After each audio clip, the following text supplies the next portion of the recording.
feet. Good morning. So, I was wondering, where did you work? Well, I worked in a lot of places. Career started in a company called American Optical, and then I moved from there to Data General. And I moved on from there to a company called Wang Laboratories. And then I continued and went to work for a company called Computer Science Corporation. And so, I've worked primarily in the computer industry. And how was it while working there? Well, at all of those companies, I had a blast. I had a great run of probably close to 45 years. Then I got involved in other smaller businesses and a lot of volunteer work here on the Cape. What smaller businesses did you get involved in? Through things like venture capital and angel investing, we hope to get a company going. Here I've just had the opportunity to volunteer here, there, and everywhere across the Cape. What's some advice you'd like to give someone who's trying to pursue the same career as you?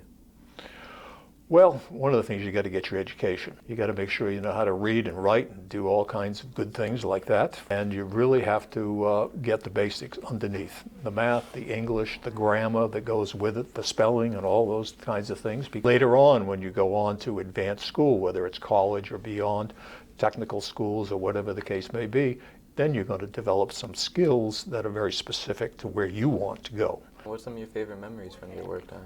I've met an awful lot of famous people. The highlight was having lunch one day in Boston with Steve Jobs, who started Apple Computer.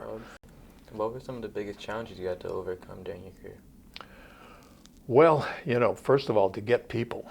That was the thing. I mean, the industry was growing so rapidly, we just didn't have enough people. So doing, you spent a lot of time recruiting, you spent a lot of time interviewing people, and you couldn't get it done without people, there's no question. So the biggest challenge that I had was to get the people. If you go into business and you get into management, you clearly want to work with people. There's no question. What skills would someone who's trying to pursue a career in management need the most? Well, I think people, particularly people skills. I don't know how to ask somebody to do something in a way that they're going to be challenged by it, go to work at it, and work hard at it. All of a sudden you're challenged to do a job. You got to get the job done. You have to stay late at night, you stay late at night.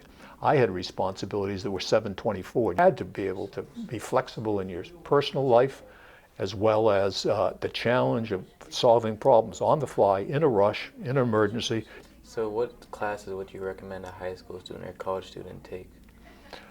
Well, a lot of them. I mean, there's no question that you need some basic business skills. There's no question. I mean, accounting. Also, there were skills of working with people. People skills are particularly important in business. There's things like psychology and things of that nature.